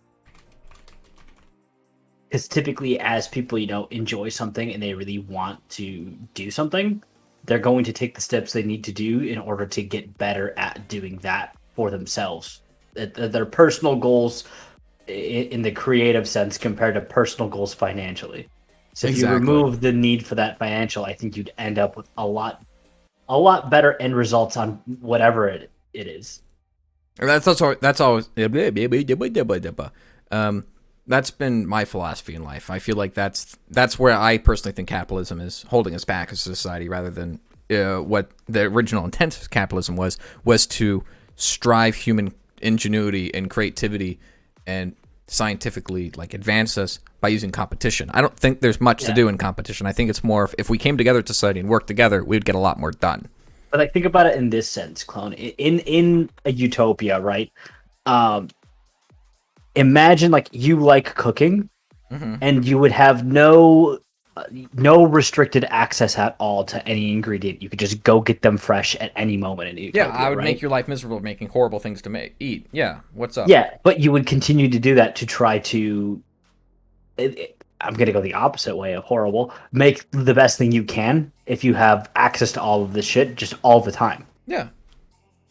And that way we can also, like, for example, if we're bringing up cooking, we have the tuna industry where ideally, I think 5 years ago, the UN stated we have to be doing like 50 tons of tuna. Not 50 tons, but like 50,000 tons, I think it was. And instead we're doing like almost 1.2 million, right? I mean, that's the issue where there's currently an excess in the world where if everyone came together and realized, oh, I only need to use this for this time, right? There would be more or less better regulation on things as well. I won't say that, you know, in a utopia that assumes everything's, you know, happy-go-lucky, you have the fucking Teletubbies, you know, you love me, I love you, Barney shit. I'm just saying it's going to be a little bit better. And if someone has an issue, they can get the care that they need to fix that issue as well. I know it's a little off topic of what you said, but yeah, no, exactly. Like, you'll be able to pursue, like you said, things to make your passion realize and do the best you can in that scenario without being discouraged. Where, like, for a good example, right, artists in today's day and age, right, a lot of them get discouraged because they don't know if they're good enough. They don't know if they're good or bad. In reality, where I think everyone's, even if it's considered bad, is a good art. Because it's their style. It's them. You know, it's them putting what they think is great onto a piece of paper, or in this day and age, you know, digital, you know, little scratches on their stylus and iPad or Microsoft Surface pads. Yeah. Yeah. Kind of lost my train of thought there at the end. what I'm trying to get at is everything in the world, in my opinion, has a meaning to it, right? And none of it's bad. None of it's great, but none of it's bad, you know? Yeah. Because everyone has a passion in life, and if they can pursue that passion, they themselves have contributed to society, in my opinion. I don't know why this entire topic has made me want to ask both of you this question, but here we are. Oh, God. Out of all of, like, the generic-ass sci-fi tech, what is, like, the one thing that you would, like, if you could just have it be a real thing in our society, what was the one thing you would pick? I know the answer to this one. So, you know Star Trek, right? They're, the infinite... What do they call it? What was the question? Sorry. I cannot... You can repeat it, Alex. So, like, in all of, like, the you know, the generic, like, just, oh, this is sci-fi tech shit, if you could take just one piece from, like, any fucking sci-fi show and make it an actual thing in our reality that's, like, normalized, what would it be? I know what I would say. I would say, you know, the Star Trek... What is it called? Not the materializer. The thing where you can pretty much ask for, like, a hot toddy hot, right? Or you can ask for, like, a plate of food. Right? Yeah, I was going to say matter synthesizer. Yeah, I mean, things like that would, one, end world hunger, two, end the issue of natural resources practically in a fucking heartbeat, because they're using the resources from the air mixed with whatever thing you're putting into it. So as long as you have carbon, you have the thing. And it may not do it great for food or, like, for different things like that. Like, it might not have the exact carbon structure, it won't be perfect, but you can still, you know, circulate, or you can still, like, add in your own spices and stuff like that in terms of food to get it to where it needs to be. But it would end a lot of issues the world has, in my opinion. That's the first thing I would think. It sounds like Zander has the same idea. Then you could just fucking materialize generic food, and imagine your seasonings just being like fucking actual dried corn that you have to sprinkle on your generic food to make it taste like corn. We already fucking do that. What are you talking about? What, you ever heard of freeze dry? Food? What would you consider to be generic food then? Well, generic food to me, like, the thing about, like, in terms of Star Trek world, you could ask for, like, an acre full of mac and cheese. Like, you could ask for mac and cheese, right? And you'd have mac and cheese that taste practically identical, but it might not be the same in terms of caloric or, you know, full taste. When that's where, like, you could add your own butter, you could add your own, in your case, dried corn. I don't know why the fuck you would add, like, dried corn to anything, but you're thinking, like, get a paste, right? And you just add corn to that, Yeah, no, that's called space food. That's called disgusting. We don't do that here. That's not what I'm talking about. You said sci-fi. That's Star Trek. Star Trek is utopia. They don't have that in Star Trek. Well, they probably do, but that's not what I'm talking about. No, that paste thing is something we already do in America. Or not America, but, like, our ration bars, for example. MREs. That's pretty much all it is. They're just fucking artificial pastes. But they have a flavor. Well, yeah, because they literally... Like flavorless, generic, like... Yeah, you mean tofu. You've just described tofu. No, tofu has a taste. Tofu does not have a taste. Tofu is disgusting blob of nothingness that doesn't have a taste, and its texture feels like fucking grits. And it just feels weird. I didn't realize you were this I don't like tofu. About tofu. I don't like tofu. I'm not going to hate anybody who likes tofu, but for me, I can never understand that texture of, like, it looks like it's supposed to be, like, solid, right? It looks like it's a solid, like, gelatin thing, like Jell-O, right? It's soft and it's gelatin. Instead, it's like a mushed up pile of soybeans, which is what it is, and it just feels gritty when you eat it, and it just Anytime I've cooked with it, because I can't cook with tofu, it turns into a pile of fucking mush and paste. I'll admit that. I'm not a great cook with tofu. I didn't realize I hit such a sensitive topic. My brother cooked with tofu for a year straight, and he's like, taste this. I'm like, Sean, I cannot not taste anything but the fucking texture of tofu. It sucks. I just can't. No matter what you do with it. It's terrible. You have a very opposite reaction to tofu than I do. I like tofu. I think it's good. Tofu mapu, when done well, fucking delicious. I fucking love it. Tofu, when it's done great, when it's not cooked by me, delicious, right? But 90% of the time, cooked by someone else or me, it's just a pile of mush. But when done properly, yeah, it's great. It tastes like whatever the hell it's in, because that's what the point of it is, you know? Yeah, I know. But, God. You gave me like stepped on like a repressed memory or some shit. You did. Legitimately, I was forced to eat my brother's cooking for years because I was the cook of the house. And you'd be like, oh, try this meat. It's not going to be any better than the last one you did. Because you just throw it onto an Instapot.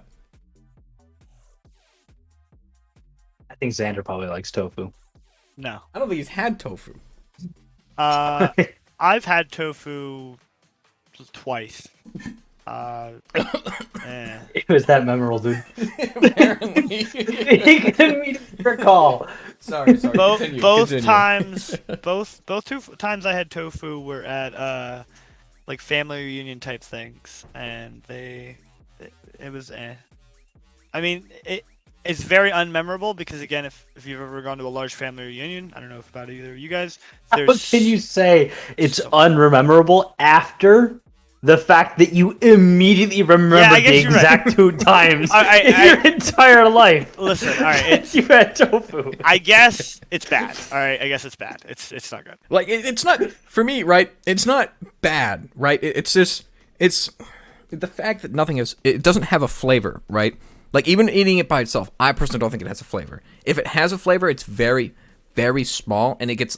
Okay, I will admit. It has a flavor. It's just so small and delicate, and that's the point of when you put it in something else, it gets completely lost. I like my ingredients having a flavor and not tasting like absolute mush. Oh, it's just...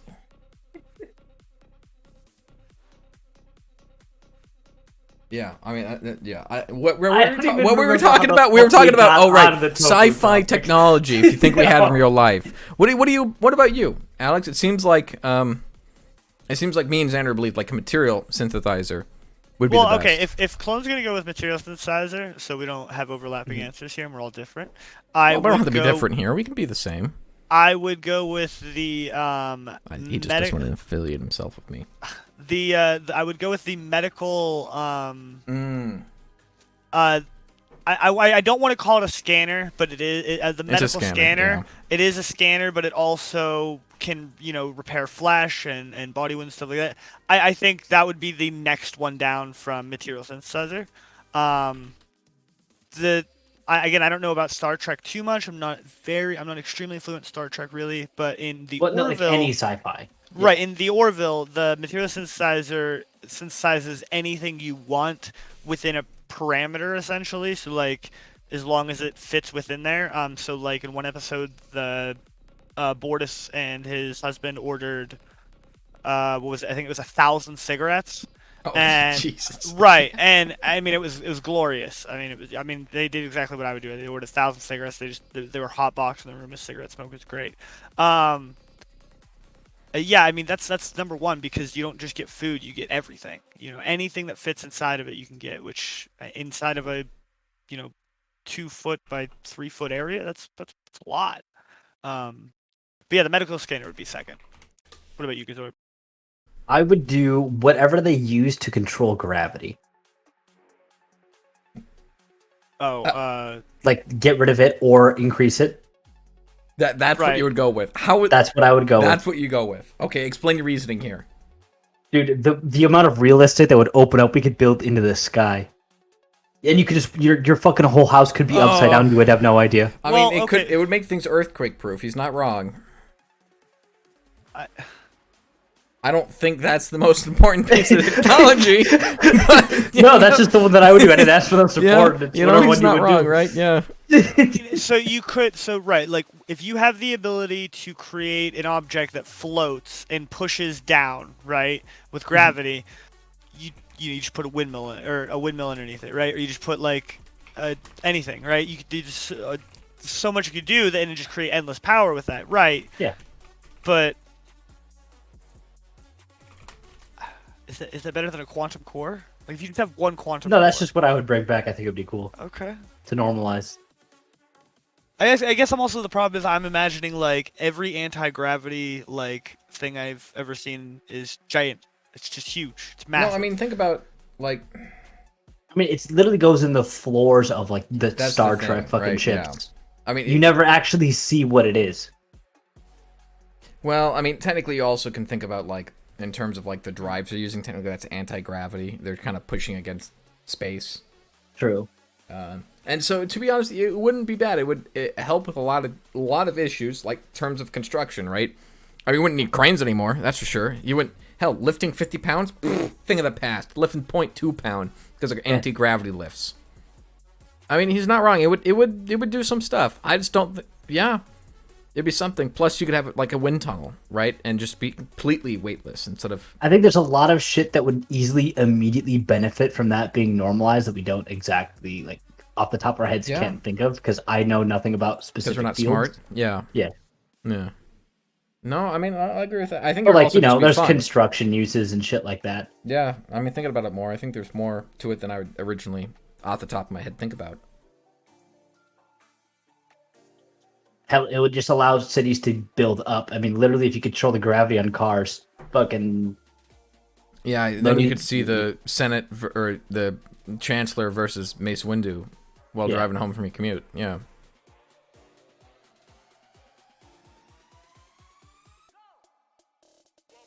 Well, I mean that's a good one. I'll give you props for that. I would golf clap, but I don't want to.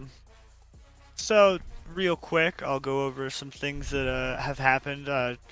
You guys might also be curious. Enola Holmes 2 came out this month. I saw that. Did you like it? I haven't watched it. I saw it. I saw it came out. Okay, yeah. What came out? Enola Holmes. Henry Cavill. Henry Cavill plays a Sherlock Holmes. Enola Holmes 1 came out last year, and it was pretty good. It was decent. Enola Holmes 2 came out, and it's I'm going to go with it again. It's good, pretty good. I didn't finish it, unfortunately. I got 3/4 of the way through, and then me and my mom got tired because it was like 11 at night, and my mom was hammered. Anyway. All I think it was, and then I got high. Yeah, so Enola Holmes 2 was good. I still got to finish it, though. A banger from Left Lane came out over the weekend. R.I.P.D. 2. If anybody had seen R.I.P.D. 1 with Ryan Reynolds. The second one came out, Clone, you know Burn Notice. Yes, I know Burn Notice. Jeffrey Donovan, the main character of Burn Notice, Michael Weston, he is the main character of R.I.P.D. 2. And he plays as Roy Cephas, the old guy from R.I.P.D. 1. He is playing a younger him. R.I.P.D. 2, good movie. Yeah, that was also a very good movie. TV shows, Lord of the Rings and House of Dragons are both finally come to the end of their season 1s. Both, I'm told, are relatively good if you get past the first couple episodes. Which I won't. Yes, I unfortunately never watched Game of Thrones. I did, but yeah. For anybody a fan of Hugh Laurie, the main House from House, he is in Avenue 5. Season 2 is slowly coming to an end, possibly the series finale. Unsure for the future of that show, which is very saddening. Avenue 5, very good show on HBO. And Ghosts, second season, is coming to its end here this Thursday. It is still maintaining, I believe, #1 ratings, Ghosts. I've heard good things about Ghosts. Yes, Ghosts America and Ghosts British. There are 2 versions, both same name. Same concept, both great shows. I'm personally a fan of the American version more. My mom is a fan of the British version more. Both are great. And yeah, that's about all on television. And in gaming, we've had some competitive stuff here. We have the Multiverses Fall Showdown is coming up. Shout out to Kron. He is working diligently over there. And we just had a Gotham Knights patch that finally fixed Clone's biggest problem in Gotham Knights, the ledge drop. Thank Christ. I hope they fixed it, because if not, I'm going to get in there. I'm going to be really upset. I tested it, and you drop. You drop like you would in Arkham Knight. So I haven't done a whole bunch of testing with it, but we'll see. If I'm guessing that was an issue with PC mostly, because I bet you it's a controller thing, where if you push too far, you jump, and if you push small, you drop. No, I think it was just a problem everywhere. Oh, okay. Which is why it was under general. Yeah, so Gotham Knights patch is good, and then Omega Strikers. Shout out to anybody who's listening. Play Omega Strikers. It's a great game. It's a great game. It is a dwindling community. We need more players out here. However, that said, for anybody who does play the game, do not lose faith that it has 0 advertising other than its free-to-play banner on Steam. and they posted a thing on Twitter, so it is very word of mouth right now. They have not done any major advertising or anything. They do have trailers and stuff ready. They're probably going to do all that for when they release in February. Right. Releasing in February 2023. As of right now, the team is put out a memo to all players. If you play, you probably got an email saying they're going to be slowing down on updates and doing more in-house work. Unknown whether that's good or bad, but props to them for at least being transparent and honest about things. Yeah. And that's about it. Not a whole lot has happened otherwise this week. I kind of wish you told me you were going to do this, because I need to get, like, news, like, music. Just take one from one of the news networks or something. Yeah, well, we just slip them in there. Slip them in there, yeah, true. What I did want to do about 30 minutes ago was sit down, ask us, I know Alex is gone currently, for BRB, 1 second, which it's been over a second, mind you, is at the halftime of the show, I'd like to ask people what they have next to them. Snacks. You know, if they got something to drink, some snacks, what are they eating during this?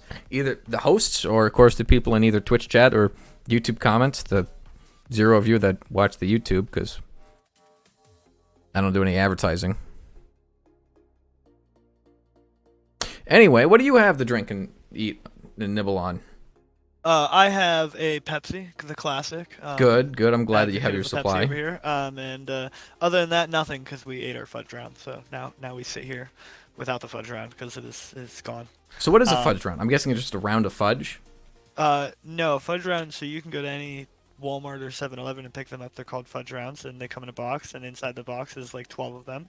And they are like cookies, and they are basically just really, really soft and chocolatey.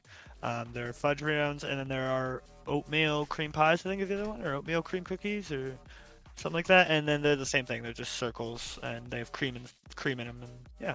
Oh, okay, so it's like, interesting. Think about cookies. I was asking Zander, which, of course, is the most interesting person to ask what he's drinking and eating, because it's always either Pepsi or water. And eating is always a treat with him, because you never know what he's eating. And he was just describing what fudge rounds were. Yeah, there you go. I know those. Oh, I've never seen those. I mean, I've seen them, but I've never had them. Oh, they are delicious. They're gorgeous. They're delicious. I highly recommend. Them cookies gorgeous, girl.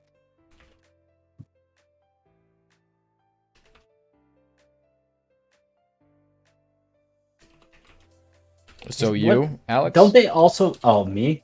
Yeah. And then here's the other one. I have Oreos to my right, and then fun fact, Clone, you called Zander out on it, but I had a Pepsi to my left and water to my right. Oh my god. Jesus Christ. Yes. Oatmeal cream pies. Dude, those things are delicious. Those things are delicious, but I hate the name now that I'm older. But I guess I could use the French pronunciation. Creme pies. You fucking etch. I'm like fucking 6 shots into scotch, okay? What do you want from me? They make another good fucking product. I have to Google it. They all that brand does. I don't know what that brand is. Little Debbie. Little Debbie, there you go. Oh wow, you can see it slightly on the screen. I forgot because I have Discord cropped. Oh, the zebra ones are gross though. Is that the brownies with like the sprinkles on them? No, it's the fucking white chocolate covered garbage. So listen, those. I ate those all the time. When I was a kid, I loved these. Yeah. I loved these. Oh, you don't love them? Those are great. Those are great. Those are fucking 10 out of 10. They're like a Butterfinger. They're still good, but I prefer the fudge rounds and the oatmeal cream pies now that I'm older. Of course you prefer the cream pies, not that you're older. Dude, these though. These right here. You have to click the link. I'm sorry. See, here's the thing, Claude. You could be bringing these up on stream, showing these pictures. I could be. I could be. My biggest issue is most of these are name brands. Star Crunches are fucking amazing. Dude, right? Can I quickly ask a question? Yeah. What's up? What in the Sam's hell is a Star Crunch? Oh my god, you're not living. I've never once seen these in a store. Oh my god. What the fuck? That's your homework. That's my homework. I go to the store. It's about to get icy as fuck around here, considering it's been below freezing like 6 days in a row now. Yeah, my mom was getting apparently like blizzarded on. That makes sense, considering I guess she doesn't live that too far away from me. Can we talk about how Little Debbie is nailing it on the best foods in America right now? Best? I don't know about... woof, best? That's a low bar for best. I don't know. How could you say that when they make this shit, Clone? See, that's the one I'm talking about. Cosmic Brownies were my fucking shit as a kid. My mom sent me when I was in, I think it was 4th and 5th grade, when I was at the end of elementary school. I remember it was the end of elementary, 4th and 5th grade. My mom sent me with those every day. Every day. Every day. You know how many people would traded me for... Listen here. All right. I don't know about you guys. This is a completely different topic than I wanted to talk about today. Those are gold in the trading room. In the trading room, those were fucking golden. But you listen here, right? In my entire life, throughout my entire, like, elementary to high school career, right? You know what I went to school with? 90% of the time? Liter of fucking Mountain No, Dew. a cheese sandwich and some apple slices. That was my entire life. Until I realized I could spend my own money to go to the school store and buy, like, nachos. Sometimes the cheese sandwich just slaps, though. You know yeah, it's great. You know, your dad set you up with some whole wheat. Shit! I forgot. But when I could get one of these, when I can get like a cosmic brownie from Little Debbie, it would be great. Peanut butter. The fuck is? Oh, you mean the sticks with the cheese on it? No. That was Zander. The cheese with the sticks on it. That was prime. That was prime for me. Open the link. I have to act. God damn it. I'll be honest. That's where you deter me. The Crunch bars were the worst for me. I love those. I'm not saying they're bad. I'm just saying that of all the other options, those are my least favorite out of all the other options. Yeah, those were the biggest issue with them, right? It's like with a Butterfinger, right? The candy gets stuck on your mouth and the roof of your mouth. Oh.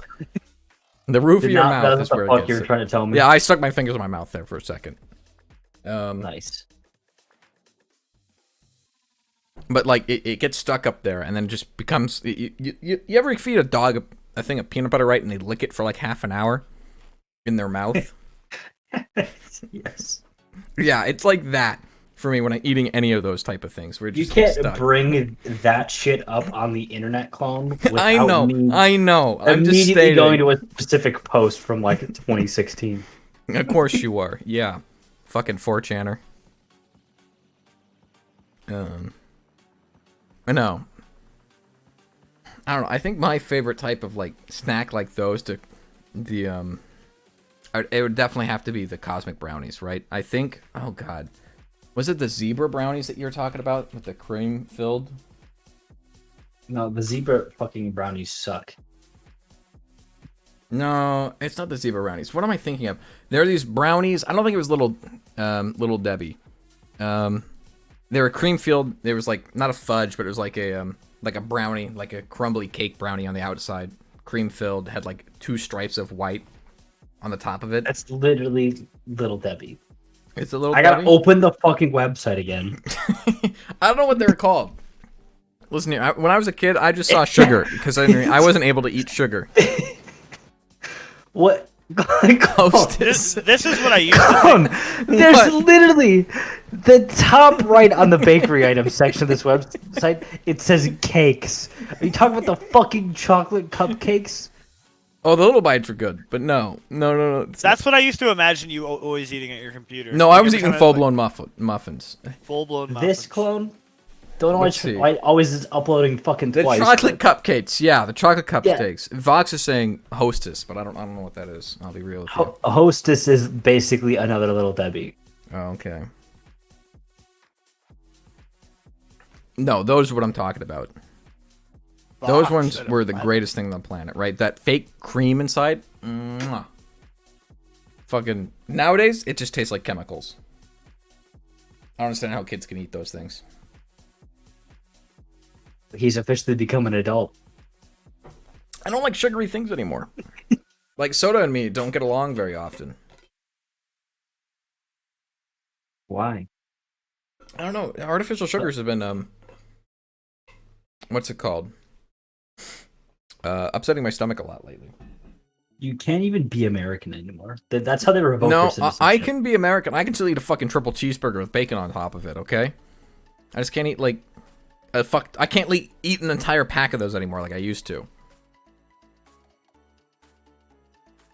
You know? Or is that just the fat kid of me? It's funny. what like the most American meal to me is probably, you're right, like a cheeseburger. But when I think of like the American meal, it's still a hot dog with ketchup, mustard, and a Pepsi. What I think the American at a meal baseball is... game. Like I don't know why that's like the American like what is America? Baseball game. Like you get your little coaster with a hot dog, ketchup, and mustard, and a Pepsi. See, for me, it's like a diner, old school diner breakfast, right? You got your just a farmer's breakfast, you know, the generic, like you got your eggs, you got your sausage, right? You got your I don't know, you have your fucking cooked potatoes, you have your cooked eggs, and you have your cooked meat, right? That's the farmer's breakfast, and that's what I think of American meal. Because for me, the at least. food is What? Because food reminded me because Thanksgiving's coming up, Claude. Can I ask you about some shit you typed in here earlier? What shit? Ask why Canada is weird for having a different Turkey Day. Yeah, I don't know why they have a different Turkey Day. I mean, I don't know the significance of Thanksgiving in Canada, but here, I mean, it's obviously because Britain settled the colonies first here, you know, and that was the first ever interaction of humans, you know, in North America, period, dot, crossed out with a T. And so that makes us the legitimate Canada, or not Canada, legitimate Turkey Day. Thanksgiving. Is it? Now, I know I'm probably going to be way off and probably wrong, but I believe Canada celebrates a Thanksgiving because of their harvest, or something about farming and harvesting. I don't know. I'm not Canadian. And I don't know. I mean, legitimately, none of us can answer that, can we? Maybe the person that lives right next to Canada, Alex? With the power of Google at my side. I'm not saying Google. No, you're more than welcome to, but I haven't Googled this in quite some time. Canada's Thanksgiving is an annual celebration meant to honor life's blessings while spending quality time with close family and friends. You know, celebrated on the second Monday of October. That sounds like fucking capitalism at its finest. Sounds like a Hallmark calendar.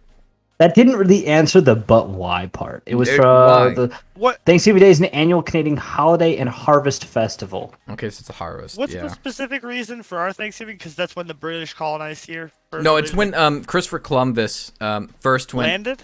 No, it's when they had that giant meal with the indigenous people of America. Right. And so that's the day that we celebrate.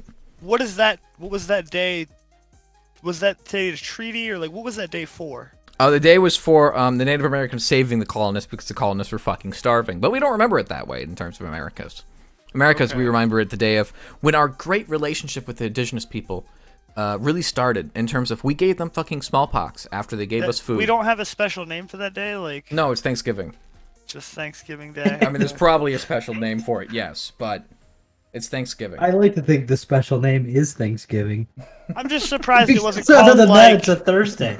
I'm just surprised it wasn't called like the colonist dinner or something like that. It's probably something called like that. Yeah, we can look it up, but I don't care enough about America. Now Canada, I don't know why the fuck it happened a different day. I mean, harvest sounds a lot more sensible than the day we this. This a lot makes more sense. Just like how they use the metric system over the imperial system, which we do. You know, it's just, yeah. You gotta slip your little funny about Canada in when you're American, you know, and vice versa. I mean, Canadians can make fun of us for mass shootings. What do we gotta make fun of Canada for? Good question. Having their Thanksgiving on October 2nd. I mean, if we're talking about Thanksgiving, right? I mean, that means I can lean my way into my political agendas. In terms of... And do you guys like fall? You think in terms of like the seasons, where would you rank fall? Right, let's get a little basic bitch here, right? This fucking West Coast is asking us how we feel about 9 months of winter. Yeah, fucking fall number one, bro. So you don't like summer and you don't like winter, but you like fall. The 2 months you get a fall. Spring too. Okay, good point. Yeah, the spring also is pretty good. Because you have to remember, most of my life is in fall. Number 1 is fall. Number 2 is winter. Okay, I'm glad you're the same as me. Spring and summer are tied. Spring is significantly better than summer because it's not 100 fucking degrees. I mean, it's not I either will get sick in spring or my fucking nostrils just close because pollen's too hard to breathe. Doesn't get allergies from pollen, so get fucked. I mean, I don't know what it's like in Michigan, but like it's basically winter 9 months of the year here in Pennsylvania. No, it kind of is, yeah. Yeah, right. Like it's pretty much mainly winter. My favorite was the July snow we got. Did you really get July snow? Not that abnormal. Yes. Not that abnormal. You know what I mean? Like we get July snow, and then for the period of about 2 weeks, we all get our asses cooked in like 100-degree weather. It feels like you're in fucking Florida, and then it just like it's gone. we get like what, probably 2 months out of the year that are like nice, like this, like we've had, and then it's just winter, and then blazing sun, and then nice. Yeah. Yeah. See, The only reason I know it's spring or supposed to be spring is I'll just start sneezing more often. Other than that, the weather's just the same. oh my goodness. I don't know, like, in my opinion, considering I'm on the West Coast in Oregon, right? Here, right, historically, winter is like at most 2 months. It doesn't fucking exist here. We don't get free. Like, the only time we get freezing normally is if at night it drops below freezing, so then our roads freeze, and then the rain comes and then adds on top of that water, which then instantly freezes. So we have a lot of fucking ice, but no snow normally. Lately, though, because of climate change and other issues, it's gotten to the point where, like, for example, right now, in fucking November, which is normally never, we're getting below freezing, which doesn't make any sense to me. And normally I don't have to do anything until December, and then it lasts till, like, February at most, maybe March. And then spring happens. For most of my life, I live in fall, where it's rainy and not miserable, because I like the rain, but it's rainy, it's dark. Because we have a bunch of evergreens, the leaves are all green normally. Sometimes we get, during fall, we get pretty colors and stuff like that. And then spring comes along, and it's a nice temperature where you can actually like start wearing shorts instead of long pants because it's not 40, 50 degrees outside. Did you stand at a bus stop when you were a kid? Me? Yeah. No, I walked to school. Okay, what's the coldest it ever was when you had to go to school? Snowing outside with ice on the ground, so below freezing at some point. Not nearly as cold as it has been in the past couple of years. It's definitely gotten colder where I've lived. I've stood at my bus stop for half an hour, basically, because the bus was late, and it was like -14. And the bus came, picked us up, drove us quarter of a mile, and then the engine froze. New bus came, picked us up, drove us to the school, engine froze, and then new bus came, picked us up, brought us to the school. See, in where I live, right, there is an ounce of, like, okay, so ice, right? Typically, the ice, we'll normally get delayed for school, right? We'll get delayed like 2 hours for ice, and so the salt people can come and lay their salt saline solution to the ground and let it melt. An inch of snow will cause the entire city to come to a stop, cross it off with a T. Public transportation doesn't fucking exist. Drivers fucking destroying their axles, taking a corner too fast because they don't see the ice underneath the snow. For some strange reason, they just think, oh, snow equals snow, not ice, because they come from the East Coast and don't understand how to drive on fucking ice. Bro, it is insane. Clone had snow days for like an inch of snow. Meanwhile, Clone, you ever heard of a cold day? A cold day? No, I can't help but notice I've never heard of a cold day. Go to school because it's too cold outside to take a walk from the bus to the building. Bro, no, that didn't exist. If we got a 2-hour delay, we were lucky. If we got a cancellation, it had to have hit it was like -16, -18 or something like that. And it's so cold that you didn't want to go outside. Now, our cancellations were... Bad. I knew the snow was going to melt by noon, but the school system, for some reason, didn't think the snow was going to stop. And so then by noon, it was a perfectly fine, like, 60-degree weather day. But because the morning was, like, at most -1. And by -1, I mean 35 degrees.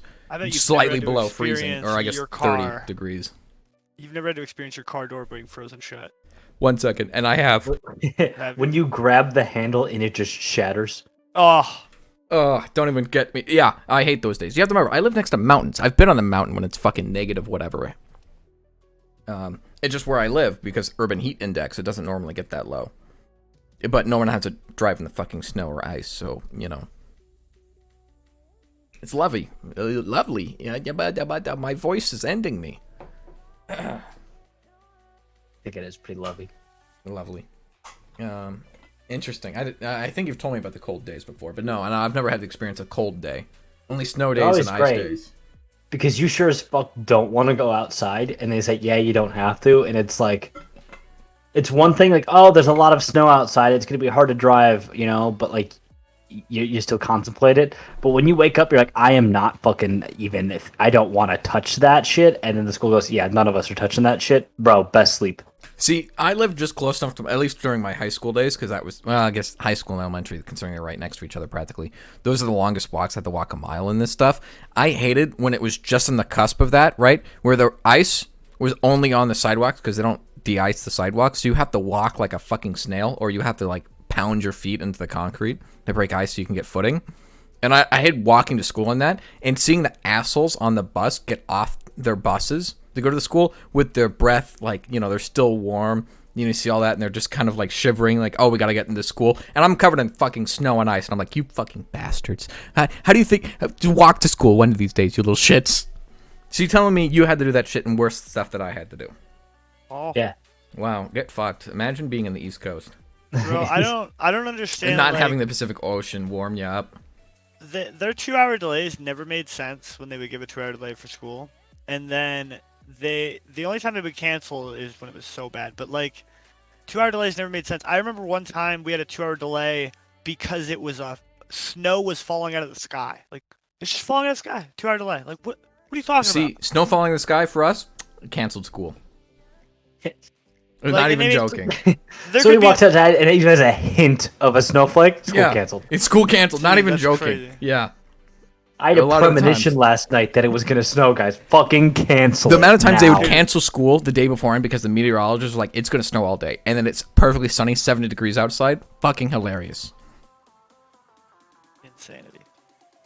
So that's where, like, again, I don't understand you guys over there because you guys complain about the snow. Here, I don't have to complain about the snow. I have to complain about the ice. Because literally, we'll have the issue where we will see rain drop onto ice. Like, you could have just cleared your car of ice. And it will refreeze over while you're driving because that's just how it works. Because that's how cold your fucking metal is, but nothing else is. Yeah. Yeah. I mean, I don't know about Gazorp, but you see people glide out in the intersections all the time. It's really funny when it's not you. Oh yeah, all the time. Like, and it's not an uncommon thing. It's like there's ice everywhere, all the time. Ice everywhere, snow everywhere. Do you guys not give yourself like 30 fucking extra feet when stopping on ice? Because like over here, you do, but you're just on a 60-foot runway. Okay, at the same time, I guess I was taught by my dad, right? If there's ice in the ground, snow or whatever, you're not stopping. I don't care if that red light is red. I'm not stopping for it if no one's at that intersection. You know what I mean? Because that's just not gonna happen. It's so rough. Because like here, right? I find it funny. You like to talk about, oh, it's a common thing when you see people gliding off. It's not common because we don't, when it ices here, it's common, but no one goes outside. So if you see someone doing that, you look at them and be like, what in the, why are you stupid? And you just see them literally, you can, you know, those, have you ever seen like the slow motion crashes, right? Because of ice? That's so common here. Legitimately, like if there's ice on the ground, you can expect 30 crashes in a single day in this small little locale. It's ridiculous. You just stop at a fucking stoplight. The wind blows a little too hard. There you go. Yep. He's gone. Yep. And so that's one of the things where, like, I need to get more familiarized with it because it just it sucks driving on ice because you don't have any friction. End of the day, though, the best advice I've ever gotten was just don't fucking stop. Never stop. Never stop. Any weather, never stop. Never any weather. Yeah. Any weather, of course. Yeah, okay, so it seems like you guys like fall, then. And winter more so than summer and spring. Yeah, because I can still wear a hoodie in the fall. You can still wear a hoodie in the winter. You just have to wear other things on top of it. But then then it hits the point where you can't move your arms as well, you know, because you got too much shit on. Yeah, that's true. I mean, you're listening to a man that I wear a plaid fucking jacket. And that keeps me warm as shit because it's actual wool. So it's waterproof. It's beautiful. It makes me look like a lumberjack. You know, it's fantastic. What? I really love how you just went. It's wool, waterproof. Like, those two are super correlated with each other. Like you could just. I don't think. Not a lot of people understand wool's waterproof. I would say it's water resistant. It's pretty waterproof. What are you talking about? Okay. I said to give it enough time. Okay, if and you got water.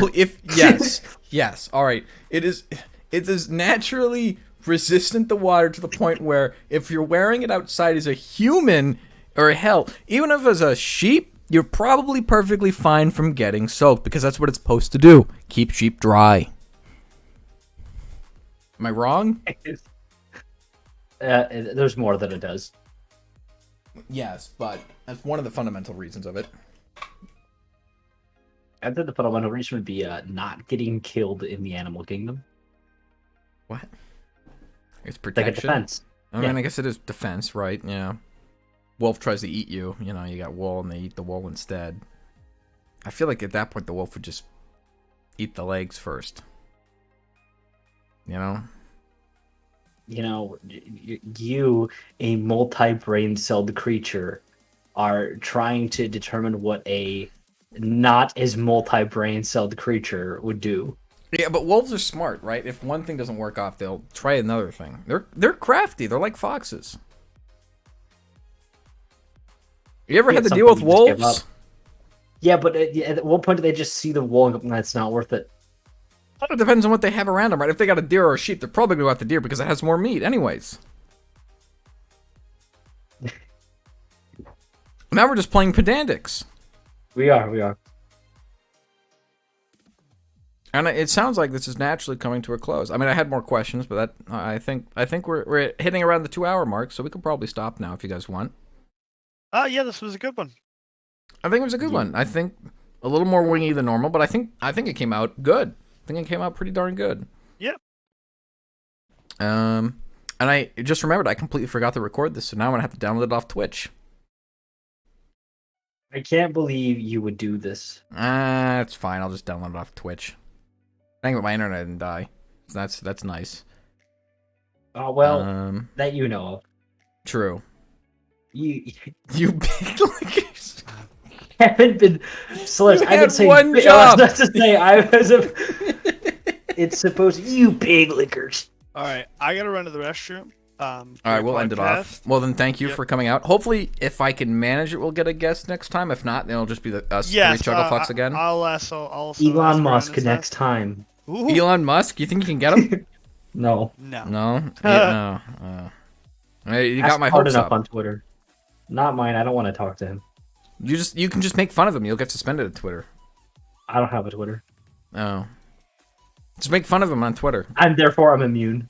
You're immune. Right. GG, Spearback. All right. Well, again, thank you for people on Twitch for coming out and supporting us. We appreciate it. Or at least I appreciate it. I don't know about these two guys. I appreciate it. There you go. 2 out of 3. It's like dentists approve. On YouTube, thank you for coming out and watching if you made it this far. If not, then that's fine. I thank you for clicking on the video anyways.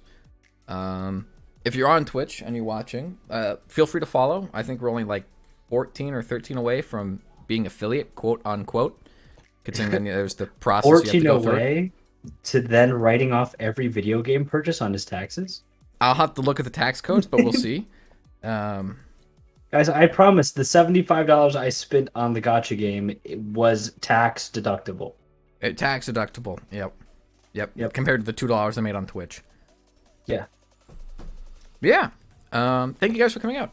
I appreciate you. I love you. Don't forget, like I said, to spread the word if you like it enough. If not, then by all means, don't worry about it. Don't care too much about it. Hopefully you had a good time. That's what matters most. Hopefully you laughed. Hopefully you enjoyed it. And if you're able to fall asleep to us shenaniganeries, I'm happy to hear that. Because it means we're comfortable enough. And not boring, comfortable enough. And lastly, like last time, I'll end it off on an ecological question. I didn't prepare one this time, though, so... You can hear the frantic Google searching happening in the background. There's no frantic Google searching. It's me pondering my brain. Will Tesla cars hit a small child again? Find out next at 11. All right, I'm back.